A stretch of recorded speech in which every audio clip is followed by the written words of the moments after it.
I swear, those 2 weeks felt like the longest of my entire life, like one long stretch of bad coffee, waiting rooms, and the constant hum of fluorescent hospital lights.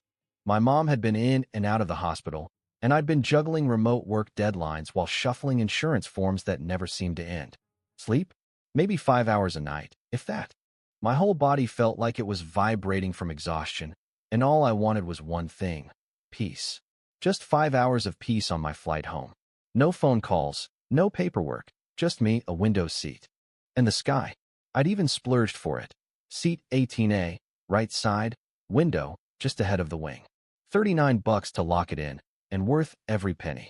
There's something about staring out at the clouds that calms me, like the horizon keeps my anxiety in check. I'd been thinking about that view all day as my one tiny oasis. Of course, I almost missed the flight anyway. Security lines were a nightmare, and by the time I was speed walking toward the gate, they were calling final boarding for Group 4. I was half jogging, clutching my backpack like a lifeline, panting as the gate agent scanned my phone with that casual smile like she hadn't just saved my day. The plane itself felt like a human puzzle stuffed into a metal tube. People leaning into the aisle, overhead bins crammed full, a baby crying somewhere near the back. I sidestepped down the narrow aisle, scanning for my row, counting 15, 16, 17, 18. And then I stopped. There she was. A woman, maybe mid-40s. Platinum blonde hair with a perfect blowout that already had a couple dark roots peeking through. Big white sunglasses, on the plane, mind you. And a sparkly pink neck pillow like it was a fashion statement. She was scrolling through her phone, totally at home, like she owned the place. And she was in my window seat. I glanced at my ticket again. 18A, no mistake. I cleared my throat, trying to be polite. Hey, I think you might be in my seat. I'm supposed to be the window, 18A. She didn't even look up. Oh no. Honey, I switched. I get motion sickness in the middle or aisle, so I need the window. I blinked. I'm sorry, but I booked that seat. I actually paid extra for it. I really need the window. I'm a nervous flyer. Finally, she lifted her sunglasses to the top of her head and looked at me like I'd just asked her for her firstborn child. Wow, seriously? You can't just be a decent person for 5 hours? I get nauseous. I need the horizon. I felt my face heat, but I stayed steady. I'm not trying to be difficult, I promise, but I paid for that seat. I need it for anxiety.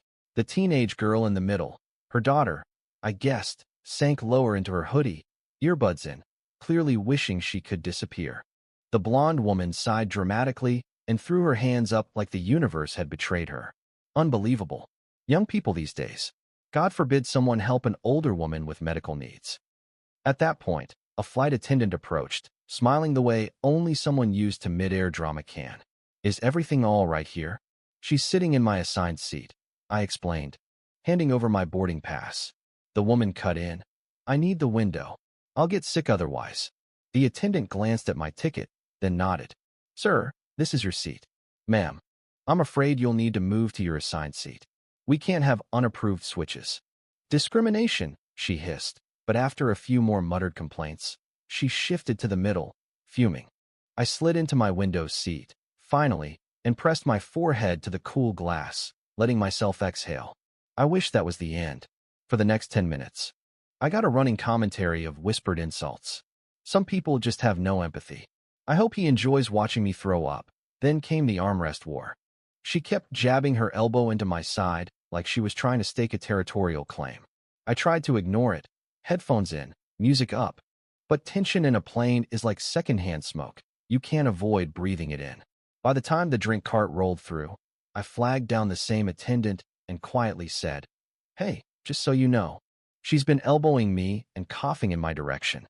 I'm not looking for trouble, but just in case. The attendant gave me this look, half sympathy, half, oh, it's her again. He leaned in and whispered, She gave us trouble at check-in too. You're doing fine. That's when I got the idea. While she was fussing with her tray table, I angled my phone and started a silent video. No flash, no sound. I wasn't planning to post it anywhere. I just wanted a record, in case she tried something. And sure enough, turbulence hit. The plane jolted, seat belt sign chimed, and the captain's voice crackled about light turbulence for the next 20 minutes. That's when she gasped like we'd dropped 5,000 feet. Oh my God. This is why I needed the window. Before I could even react, she leaned across me, reaching over my chest toward the glass. I need to see the horizon. I blocked her with my arm. Ma'am, please don't grab me. I'm going to be sick, she shouted, loud enough for the front row to hear. Her hand landed on my shoulder, and that was it. I pressed the call button. 2 attendants appeared fast, one of them a tall guy with the kind of calm, dead serious face that says, "Don't test me." He said, "Ma'am, you need to remain seated. Stop reaching across the row." "She's lying," the woman snapped. "He's been harassing me the whole flight. He even recorded me. I'm the one with anxiety here." I handed the attendant my phone without a word. He looked at the screen, then looked at her, and his expression didn't budge. "Ma'am, please gather your things. You'll need to move." Her jaw dropped. "What? Him? He's the problem." "Ma'am," the other attendant said, voice like steel, "this is your final warning." She stood up so fast her neck pillow fell into the aisle, and her daughter followed silently. As they shuffled toward the back, a man across the aisle muttered, "Finally." I thought that was it, but 20 minutes later, I saw her up front, whispering furiously to the tall attendant.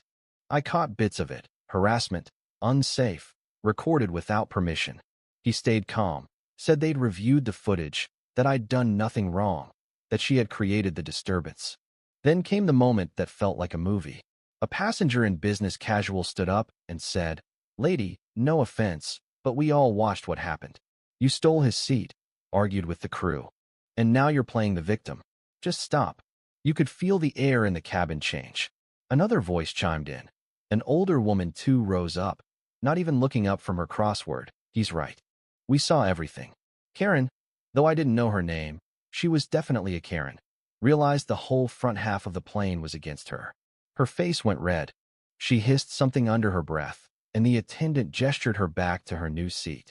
As she stormed off, a few people actually clapped. The rest of the flight? Peaceful. I leaned into my window, watched the sunset turn the clouds gold and lavender, and let my shoulders finally relax. For the first time in weeks, I felt in control. After we landed, I stayed seated, letting the aisle clear. The last thing I wanted was an awkward standoff in the jet bridge. But then I heard a soft voice, her daughter. She mumbled, "Hey, I'm sorry about earlier." She's always like that. I told her she didn't need to apologize for someone else. She gave a tiny smile and slipped away. When I finally stepped off the plane, a gate agent waved me over and handed me a little white envelope. "Captain wanted you to have this," she said. "Thanks for keeping your cool."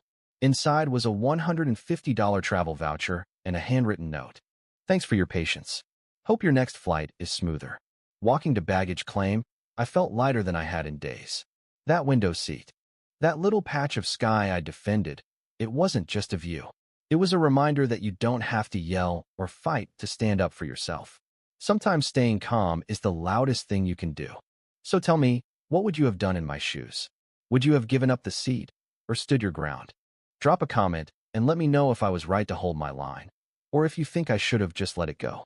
And hey, if you've ever had your own Karen on a plane moment, I want to hear that too.